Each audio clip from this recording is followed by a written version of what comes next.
Hello everyone, स्वागत है आप सभी का लीव एजुकेशन में। This is Mohammad Ashraf Ansari. आज की क्लास का टॉपिक सेल्फ इंट्रोडक्शन है।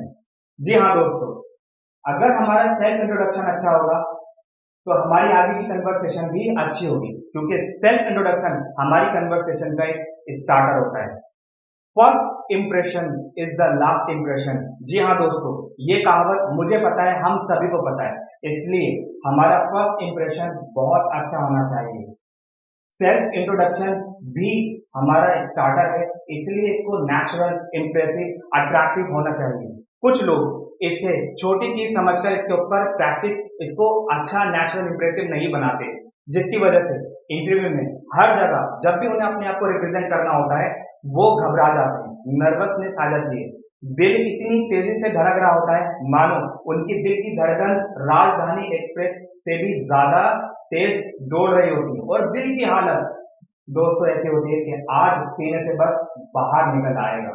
अगर वक्त रहते हमने अपना सेल्फ इंट्रोडक्शन अच्छा, नेचुरल, इम्प्रेसिव बना लिया तो हमारे बहुत सारे काम बन जाएंगे। स्टार्टिंग अच्छी होने की वजह से कॉन्फिडेंस लेवल भी अच्छा होगा, तो हम अच्छे से परफॉर्म कर पाएंगे हर जगह। दोस्तों, कॉलेज में, स्कूल में, ऑडिटोरियम में जब हमें बहुत सारे लोगों को अपना इंट्रोडक्शन देना होता है, या हम अजनबी लोगों से जब हम मिलते हैं अपने बारे में हम उन्हें बताते हैं। सोचिए दोस्तों, अगर कोई आदमी अपना नाम और अपने बारे में अच्छे से नहीं बता पाता तो उसे अपना नाम बनाने में कितनी दिक्कत परेशानी आएगी। तो चलिए दोस्तों, अब हम अपना सेल्फ इंट्रोडक्शन इंप्रेसिव, नेचुरल बनाते हैं। चलिए अपनी गाड़ी स्टार्ट कीजिए। Vroom vroom vroom vroom vroom. अच्छा, टेस्टी खाना बनाने के लिए इंग्रेडिएंट्स का पता होना चाहिए, बिल्कुल वैसे ही अच्छा सेल्फ इंट्रोडक्शन बनाने के लिए भी हमें कुछ पॉइंट्स का पता होना चाहिए, जो इस प्रकार से हैं: greeting, name, place, family, qualification, additional qualification, experience, hobby. तो आइए दोस्तों सीखते हैं इन सभी पॉइंट्स को एक एक करके विस्तार से। जी, ग्रीटिंग सेल्फ इंट्रोडक्शन का सबसे पहला पॉइंट। जैसे हिंदी में नमस्ते, पंजाबी में सत श्री अकाल, उर्दू में आदाब, बिल्कुल वैसे ही इंग्लिश में ग्रीटिंग दो तरह से किया जाता है, फॉर्मल वे, इनफॉर्मल वे। तो आइए सबसे पहले हम सीखते हैं इनफॉर्मल वे से, जो सीनियर और एल्डर लोगों के साथ यूज किया जाता है। हाय, हे, व्हाट्सएप, हाय, हे, व्हाट्सएप, ये दोस्तों फ्रेंड्स के साथ और सेम एज ग्रुप के साथ यूज किया जाता है। यहाँ एक पॉइंट बहुत इंपॉर्टेंट है दोस्तों, हाय, हे, व्हाट्सएप, ये कभी भी सीनियर और एल्डर के साथ यूज नहीं होता। ये था इनफॉर्मल वे से ग्रीटिंग करना। अब हम सीखते हैं फॉर्मल वे से ग्रीटिंग करना। गुड मॉर्निंग, जो रात के 12 बजे से दोपहर के 12 बजे तक। गुड आफ्टरनून, दोपहर के 12 बजे से दोपहर के 3 बजे तक, जो कि नून का सबसे पीक टाइम होता है, इसलिए हमें गुड आफ्टरनून बोलना चाहिए। आइए अब हम सीखते हैं गुड इवनिंग। जब 3 बजे के बाद से दिन ढलना शुरू होता है तब से लेकर लेट इवनिंग तक हमें गुड इवनिंग कहना चाहिए।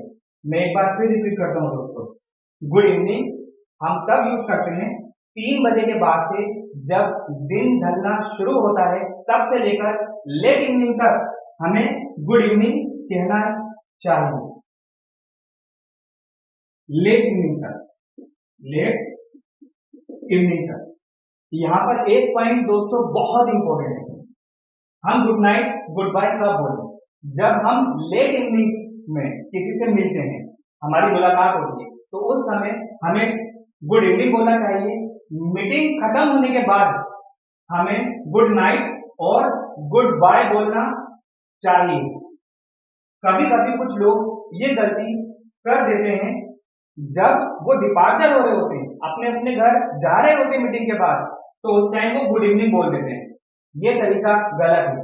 मिलते वक्त गुड इवनिंग और डिपार्चर होते वक्त मीटिंग के बाद गुड नाइट कहना चाहिए। इंट्रोडक्शन का दूसरा इंपॉर्टेंट पॉइंट, नाम। दोस्तों, कुछ लोगों को अपना नाम बताते हुए बहुत कंफ्यूजन होती है, तो आज हम सीखेंगे अपने नाम बताने का बेस्ट तरीका क्या है। तो चलिए दोस्तों सीखते हैं। कुछ पॉइंट्स आपके सामने। माय नेम इज, जो फॉर्मल वे है और हर जगह एक्सेप्टेबल है। फॉर एग्जाम्पल, हम यहाँ पर एक नाम लिखते हैं Rahul. My name is Rahul.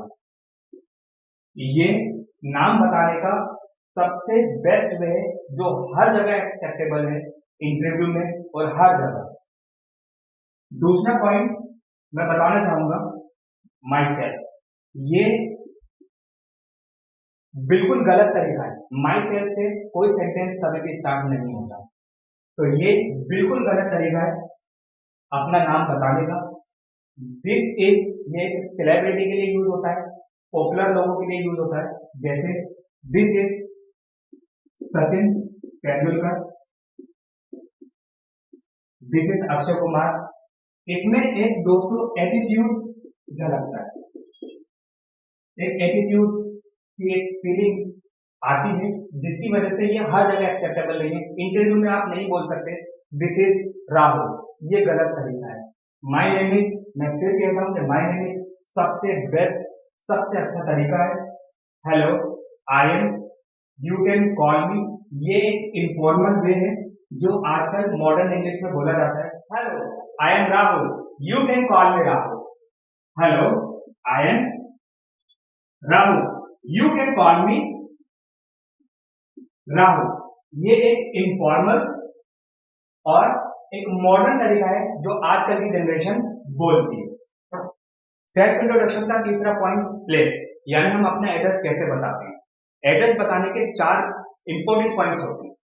वो पॉइंट्स हैं आपके सामने। पॉइंट नंबर 1 और पॉइंट नंबर 2 हम तब इस्तेमाल करते हैं जब हम अपने बर्थ प्लेस की बात करते हैं। Birth place, for example, I am from Punjab और आई बिलोंग टू हरियाणा। हम ये दोनों ही पॉइंट्स इस्तेमाल कर सकते हैं, point number 1, point number 2, birth place बताने के लिए। अब बात करते हैं पॉइंट नंबर 3 की।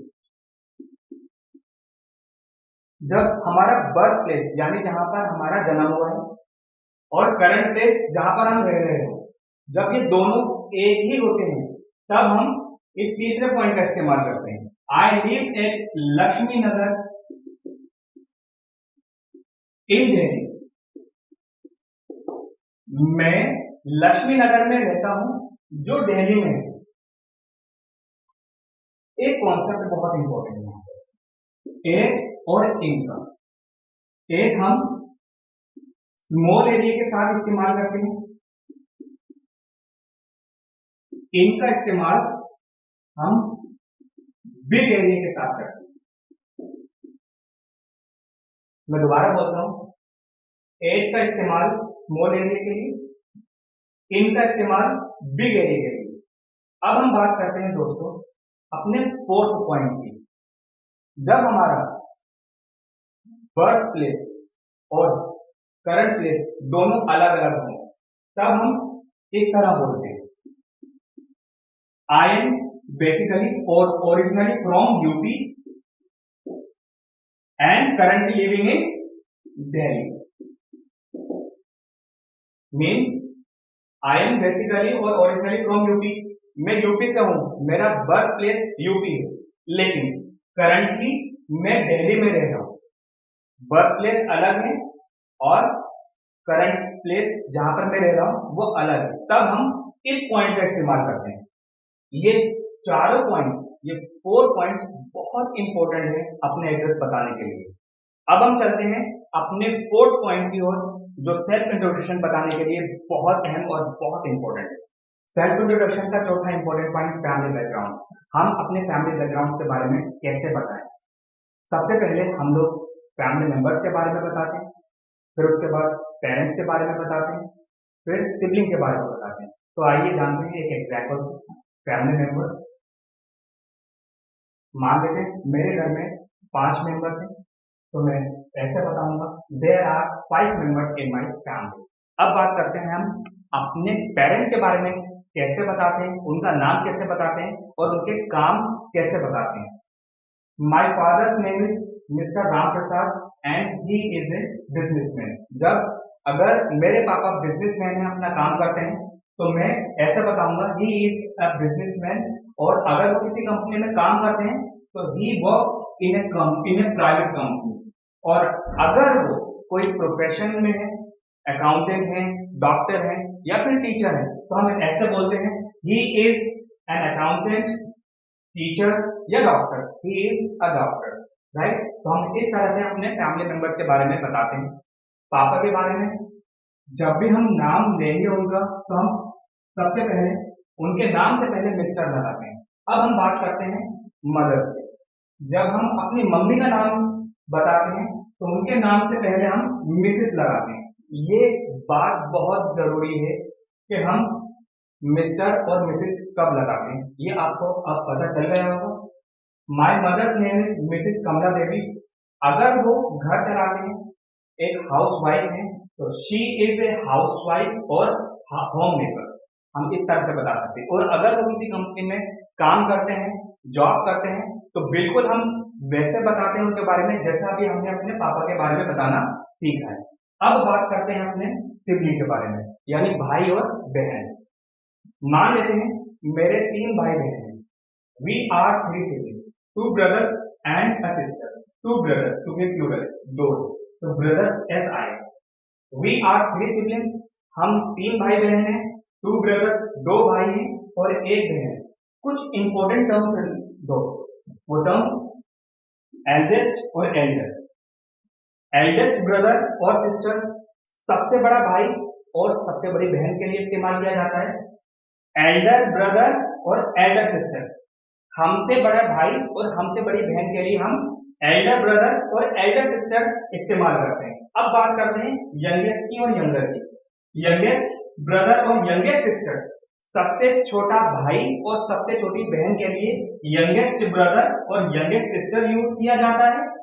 और हमसे छोटा भाई या हमसे छोटी बहन के लिए यंगर ब्रदर और यंगर सिस्टर का इस्तेमाल किया जाता है। ये इंपॉर्टेंट पॉइंट्स हैं हम जब अपनी फैमिली बैकग्राउंड के बारे में बताते हैं। अभी हमने सीखा हम अपनी फैमिली बैकग्राउंड के बारे में बताना, अब हम सीखेंगे अपनी क्वालिफिकेशन को बताना। तो आइए दोस्तों, सेल्फ इंट्रोडक्शन का 5वां इंपॉर्टेंट पॉइंट क्वालिफिकेशन, कि हम अपनी क्वालिफिकेशन के बारे में कैसे बताते हैं। सेल्फ इंट्रोडक्शन का 5वां इंपॉर्टेंट पॉइंट क्वालिफिकेशन, हम अपनी क्वालिफिकेशन कैसे बताते हैं। दोस्तों, जब हम अपनी क्वालिफिकेशन बताते हैं तो हमें अपनी हायर क्वालिफिकेशन बतानी चाहिए, ठीक है। सो आई एम ग्रेजुएट, मैं ग्रेजुएट हूँ। I have done my graduation, मैंने अपनी ग्रेजुएशन कंप्लीट कर ली है। आई एम पोस्ट ग्रेजुएट, मैं पोस्ट ग्रेजुएट हूँ।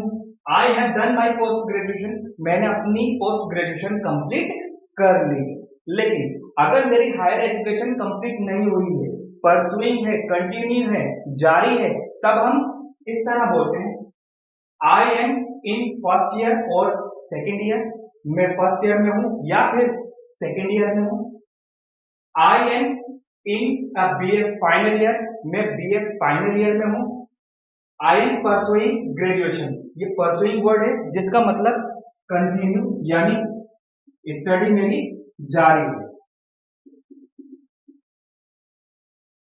अब हम बात करते हैं स्कूल गोइंग स्टूडेंट्स की।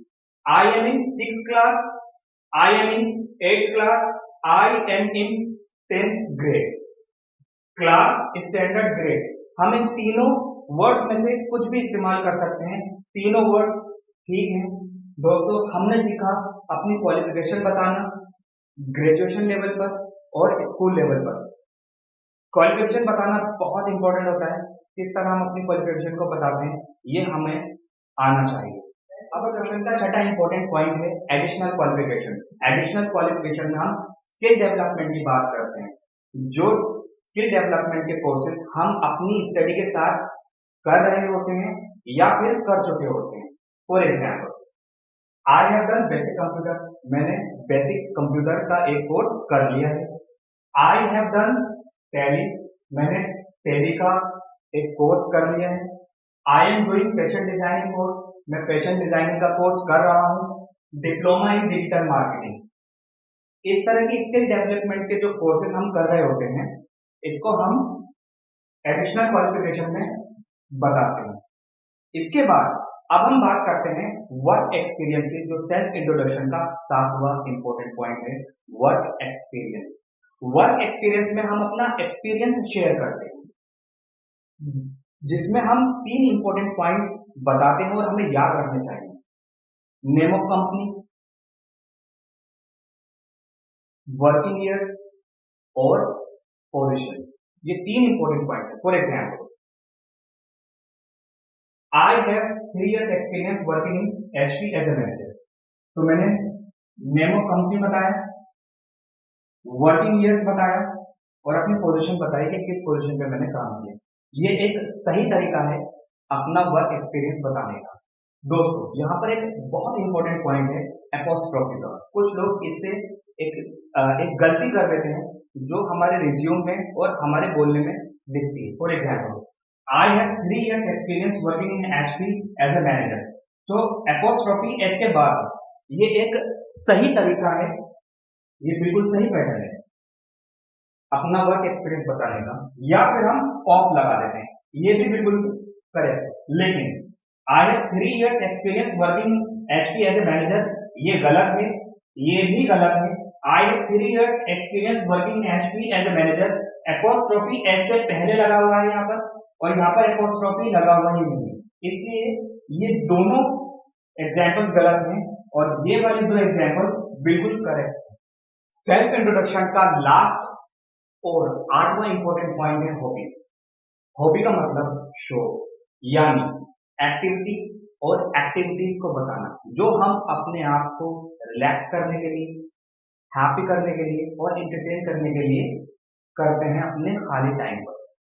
दोस्तों, हॉबी बताते समय में 2 पॉइंट्स का ध्यान रखना है।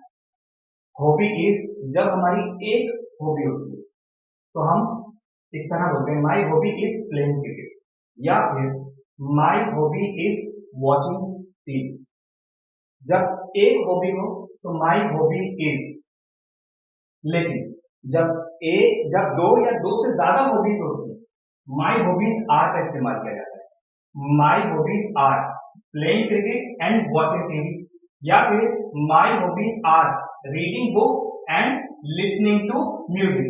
दोस्तों, यहाँ पर एक पॉइंट बहुत इंपॉर्टेंट है, लिसनिंग टू। लिसनिंग वर्ड के साथ हमेशा टू का इस्तेमाल किया जाता है। इस तरह से हम अपनी हॉबी बताते हैं। दोस्तों, इस वीडियो में हमने सीखा कि अपना सेल्फ इंट्रोडक्शन कैसे दिया जाता है। इस वीडियो को लाइक कीजिए, शेयर कीजिए अपने दोस्तों में और हमारा चैनल सब्सक्राइब कीजिए। और अगर आपको लगता है कि इस तरह की और इंफॉर्मेटिव वीडियोस जिसमें रियल कंटेंट, नेचुरल कंटेंट हो, उसके लिए बेल आइकन को दबाना ना भूलिए, ताकि आपको हमारी वीडियो टाइम टू टाइम मिल सके और आपको इंफॉर्मेशन मिले। Thank you sir.